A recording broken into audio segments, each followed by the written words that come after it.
Well, joining us now, the senior Supreme Court lawyer Mahesh Jethmalani, former Rajya Sabha MP, somebody who's been tracking this very, very closely indeed. Thanks so very much for being with us. As I understand it, the bottom line is that Gautam Adani and the others, Sagar Adani, for example, have not been charged with violations of the US Foreign Corrupt Practices Act, right? That's the bottom line over here in your reading of what the US has put out. Absolutely. They've been charged with conspiring to violate the UN Foreign Corruption Act. And so what are the implications of that? The implication is that there is no allegation and certainly no charge. There is no charge that any bribes were paid to anybody in India. According to them, there was a conspiracy. Now, here's the fallacy, right? The fallacy lies in the fact that you say the bondholders, the offense is that the bondholders of the bonds which were issued by Adani Greens, right, were induced by your misrepresentation, not an active misrepresentation, but non-disclosure by you that you were going to pay bribes. Right. Right? But bribes have never, there's no proof of any bribes. There's not even an allegation. I mean, there's a passing reference which suggests, right? But there is no charge that bribes were paid. So, if there no bribes were paid, then what is the false representation that I've made? But that's as far as the Adanis are concerned. But there are officials, as I understand it, who have explicitly been named in the bribery charges, not linked to the Adani Group directly, right? Nobody specifically is named. It just says that the Adanis were tracking the bribes. Now, I don't know what that means. There's a very sort of cryptic sentence. Okay. Right? In passing almost. But there is no charge, there is no allegation that bribes were actually paid. The other part of this, of course, is that the Adanis have not been charged with obstructing justice, which is a very serious offense, a felony in the United States. No, they can't. I mean, they certainly, because there's not even a charge, there's not even a suggestion, not even a passing reference of obstruction of justice. And there's also, as I understand it, no evidence which has been provided of a security fraud or a wire fraud conspiracy, right? Well, there's no evidence. The allegation is there. The charge is that there's been a securities fraud. I told you what that was. Yes. And a wire fraud. And that is that the bondholders were not informed that you were paying bribes. Right. But if there's no proof of paying bribes, if there's no allegation even of paying bribes, where does this all stand? It seems to be a hasty, sketchy job just to malign them. And probably somebody has, made a huge amount of money in the short sale. So that's $2.4 billion. So that's important what you're saying. You're saying that this is a conspiracy against them. It's not a conspiracy by them. Of course it's a conspiracy against them. I mean, somebody in the DOJ, right, has joined hands with, I'm sure, another bunch of short sellers and, people in India who are interested in maligning the Adanis.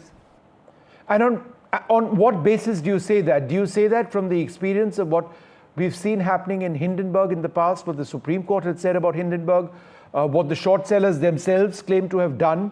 What do you base the statement you just made of yours that there is a conspiracy at some level against the Adanis presently?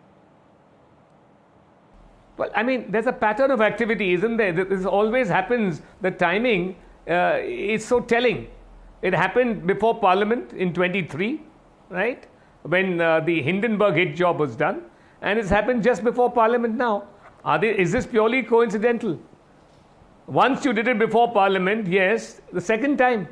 And both times there was, the consequence was threefold. You damaged the Indian growth story. You damaged the Adanis personally, this time to the loss of $2.4 billion, right? And you damaged the retail investors. So somebody has no concern, and this is irresponsible. Hindenburg was a hit job. As we now know, the principal was a Chinese agent being investigated for espionage on behalf of the Chinese state in America. Nothing was done about that aspect. Nobody has denied it. I dare anybody in the US government to deny that. That Anla Cheng was a beneficiary of that short sale. through the trust fund which she jointly held with her husband. Okay.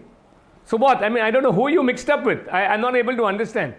I don't understand the many diverse actors who've come together to hit the Indian economy and to hit Adani in particular. No, but you mentioned China. Do you believe that in this case as well, there is a potential China hand to destabilize things, the Adani group? I have no reason to believe that. Is this an attack, therefore, against India in a sense that given the fact that this is among the largest corporates in Asia, it employs tens of thousands of people, it's been growing at a phenomenal pace. In a sense, do you believe that this is an attack not just against the Adani group, but the India growth story? Well, the consequence is certainly to impact the India growth story and affect our economy and sort of create jitters about our regulatory agencies in this country to scare people off that we don't have high standards and so on and so forth. That's the consequence. But I can't tell you the actors involved, and I can't say that I can't understand why even the Democratic Party, right, would want to do this. The Democratic deep state. I mean, I'm told there are two deep states now, right? The Democratic deep state, why would it want to do this? Because on the one hand, they embrace us as an ally in Quad. But something obviously went wrong after 2023 when you had that bipartisan welcome to Prime Minister Modi in America. What's gone wrong? You embraced him as an ally, right? And then I'm told that Biden himself was behind Adani's wanting to get the Haifa port deal. The Adanis overbid for it to get it because it helped India's strategic interest and the IMEC, the rival corridor to the BRI of China. It was supposed to be, it was a vital link in the IMEC route. From there, you were supposed to go to Piraeus in Athens and get an access from the Middle East to Europe. So I can't understand why they would want to do it. So a final question, therefore, if the opposition keeps targeting the government and the Adani group and makes these allegations of some sort of a nexus between industry and politicians or industrialists and politicians, how would you respond? Well, I mean, why would anybody do this? I mean, look, we are building, these are strategic acquisitions. Don't they realize that we are trying to get an alternative to the BRI, right?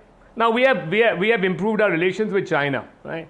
So, but this was a counter narrative, a counter corridor, which was proposed by Biden. It was supposed to involve the Middle East, Europe, and India. So I can't understand what's gone wrong. I mean, this hatchet job which has happened right now follows closely on the heels of Mr. Gautam Adani praising the victory of President Trump in the presidential elections when he became presidential elect. The Americans send out very confusing signals. I don't know whether they can ever be genuine allies, or it all depends on the party in power.